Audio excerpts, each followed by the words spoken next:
Halo teman-teman investor, pernah nggak sih Anda lihat ada saham yang harganya kok murah banget dan jadi penasaran? Hari ini kita akan bedah tuntas salah satu saham yang seperti itu, PT Anugerah Kagum Karya Utama Tbk, atau yang kita kenal dengan kode AKKU. Yuk kita gali lebih dalam, ada apa sebenarnya di balik harga murahnya?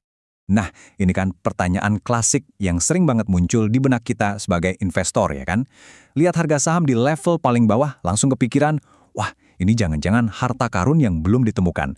Atau malah jebakan Batman yang siap memangsa modal kita. Tenang, dalam analisis kali ini kita akan cari jawabannya bareng-bareng. Biar analisis kita terstruktur, ini dia peta jalan kita. Pertama, kita kenalan dulu sama perusahaannya. Terus kita bedah laporan keuangannya. Ini bagian paling seru.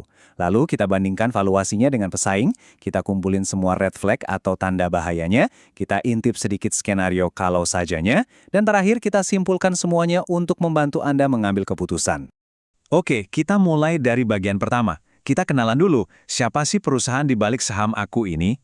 Jadi, Aku ini ada di bawah naungan Kagum Group, yang mungkin sebagian dari Anda pernah dengar namanya di industri perhotelan.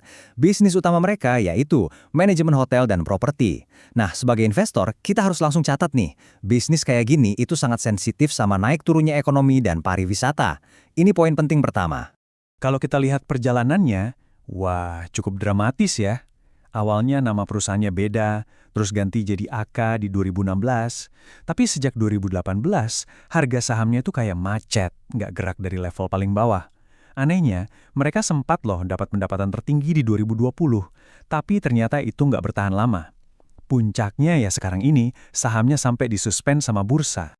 Sekarang, kita masuk ke bagian yang paling krusial. Anggap aja kita ini dokter. Dan laporan keuangan ini hasil medical check-up perusahaan. Di sini angka nggak bisa bohong. Mari kita lihat seberapa sehat atau seberapa sakit kondisi AKKU sebenarnya. Coba lihat angka ini dulu. Total pendapatan mereka di tahun 2025 itu cuma 7,7 miliar rupiah. Sebagai investor, alarm di kepala kita harusnya langsung bunyi. Untuk sebuah perusahaan publik, angka ini kecil banget. Ini sinyal pertama kalau skala operasi mereka itu lagi ada masalah serius. Dan ini dia bagian yang bikin pusing. Dari pendapatan yang secuil tadi, mereka justru rugi bersih 27,3 miliar rupiah.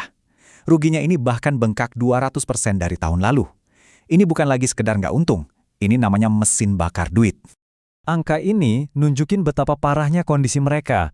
Margin laba bersih minus 355%, itu artinya apa sih?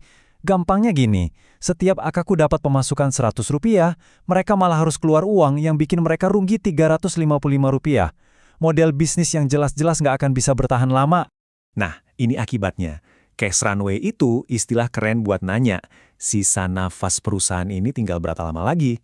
Dengan sisa uang kas yang ada dan kecepatan mereka bakar duit, jawabannya nggak lama lagi. Mungkin kurang dari setahun.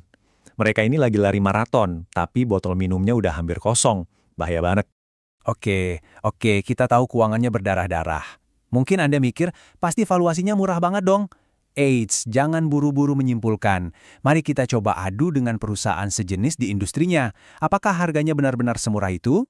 Coba deh, lihat perbandingan ini baik-baik. Fokus ke kolom P per S ratio. Punya Aku itu 31,9 kali. Jauh lebih tinggi dari kompetitornya yang bahkan ada yang untung. Ini aneh banget kan? Pasar seolah-olah menilai setiap rupiah penjualan dari perusahaan yang rugi parah ini jauh lebih berharga daripada perusahaan yang sehat. Ini anomali serius. Grafik ini makin memperjelas kejanggalannya. Biasanya, PS ratio tinggi itu artinya pasar optimis sama pertumbuhan perusahaan.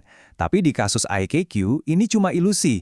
Rasionya tinggi bukan karena harganya yang premium, tapi karena angka penjualannya yang kecil banget.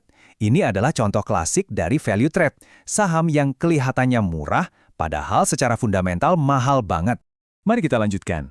Sekarang kita akan kumpulkan semua sinyal bahaya yang udah kita temukan dari tadi.